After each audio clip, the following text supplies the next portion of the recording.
Hi friends, kitchen lab లోపల మనం ఈరోజు మధుమేహ ఔషధం ఏమిటో తెలుసుకుందాం. తినరా మై మరచి మధుమేహ ఔషధం ఏమిటది? ఈ ప్రపంచానికి భగవంతుడిచ్చిన ద్రవ్యాలలో మొక్కజొన్న, మిరపకారము, బొప్పాయి, జామ వంటి పండ్లతో పాటు టమాటా, పొటాటో వంటి శాఖలు ఉన్నాయన్న విషయం అందరికీ తెలుసుగా మిత్రమా. తెలుసుగా. ఇటలీ వాడైన క్రిస్టోఫర్ కొలంబస్ విజయనగర సామ్రాజ్య వైభవం గురించి విని స్పెయిన్ రాజుగారి వాణిజ్య ప్రయోజనాల కోసం భారతదేశానికి బయలుదేరి దారి తప్పి అమెరికా చేరిన తర్వాత స్పెయిన్ వాళ్ళు ఆ ఖండాన్ని గాలించి ఈ ద్రవ్యాలతో పాటు పొగాకుని కూడా కనుక్కొని ప్రపంచమంతటికి వ్యాప్తి చేశారు. కృష్ణదేవరాయలకు సమకాలికుడైన కొలంబస్ ప్రయాణము ప్రపంచ ఆహార చరిత్ర దిశనే మార్చిందట మిత్రమా.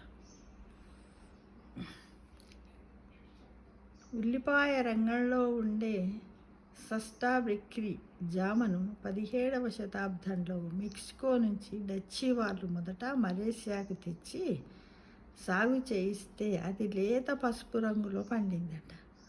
మలయాళ భాషలో దాన్ని జంబూ బంటు అన్నారు. తర్వాత వాళ్ళు పాలకొల్లు వంటి తెలుగు ప్రాంతాల్లో రైతుల ద్వారా సాగు చేయించారు. జంబూ బంటు కాలక్రమంలో తెలుగులో జామ అయ్యింది. నిమ్మ, నారింజ లాంటి పుల్లని పండ్లలోనే సాధారణంగా విటమిన్ సి ఎక్కువగా ఉంటుందని, పుల్లగా ఉంటేనే సి విటమిన్ ఉన్నట్టని అనుకుంటాం. కానీ 100 గ్రాముల జామ పండులో సుమారు 80 మిల్లీగ్రాముల విటమిన్ సి ఉంటుంది మిత్రమా. ఇది నిమ్మ కంటే ఎక్కువ. ఎర్రని గుజ్జు ఉండే జామ పండులో ఏ విటమిన్ అధికం. సూక్ష్మజీవుల్ని నాశనం చేసే ఫ్లేవనాయిడ్స్ కూడా జామ పండులో అధికంగా ఉంటాయి. ఈ జామ పండు లోపల పొటాషియము, రాగి, మ్యాంగనీస్ వంటి ఖనిజాలు కూడా సమృద్ధిగా ఉంటాయట. తక్కువ క్యాలరీలు కలిగిన జామ మధుమేహము కలవారు మరియు స్థూలకాయులు తప్పక తినదగినటువంటి యాక్సిడెంట్స్ ఎక్కువగా ఉండటం వల్ల విషదోషాలు హరించడంలో ఈ జామ పండు ఎంతగానో ఉపయోగపడుతుందట మిత్రమా. పేగులోని కండరాలను రిలాక్స్ చేసే గుణము జామ పండుకు ఉందంట.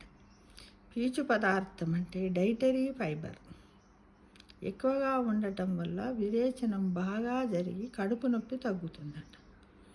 రోజు 1 కప్పు జామ జ్యూసు తాగితే పేగులు బలసంపన్నం అవుతాయట.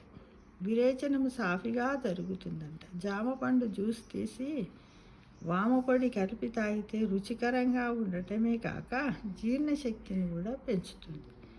జామ గుజ్జులో వామపొడి కలిపి ఎండించి మురబ్బా తయారు చేస్తారట. అంటే ఇప్పుడు అల్లంతో ఎలా అయితే అల్లం మురబ్బా చేస్తారో ఈ జామ పండు జ్యూస్ తీసిన తర్వాత ఉన్నటువంటి పిప్పి లాంటి పదార్థం ఉంటుంది కదా, దానితో కూడా మనం చేయొచ్చట. ఆకలిని పెంచడంలో, జీర్ణశక్తిని కాపాడటంలో దీనికి మించిన ఔషధం లేదు.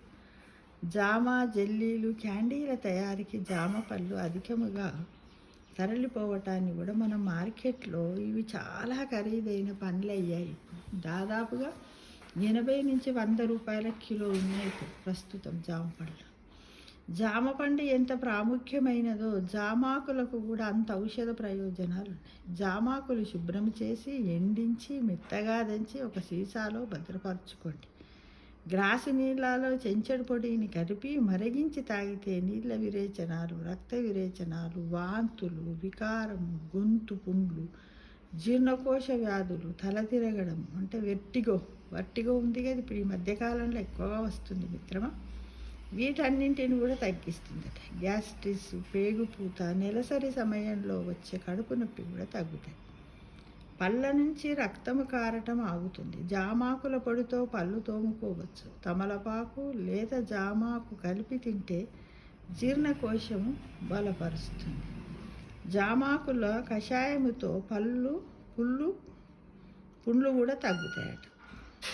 జామాకుల కషాయంతో పుండ్లు కడుగుతారు. యాంటీసెప్టిక్ గుణాలు ఉన్నాయి. వీటిని కిడ్నీని కూడా బలసంపన్నం చేస్తుంది. షుగర్ వ్యాధి అదుపులో జామాకుల ప్రయోజనం గురించి విశేషమైన పరిశోధనలు సాగుతున్నాయి. మెదడు వ్యాధులు, రక్తపోటు, రక్తంలో చక్కెర, రక్తస్రావము, గుండె జబ్బులు, దగ్గు, జలుబు, ఆయాసాన్ని, కఫాన్ని తగ్గించే గుణం ఉంది. కాబట్టి జామాకులను సద్వినియోగం చేసుకోవాలి.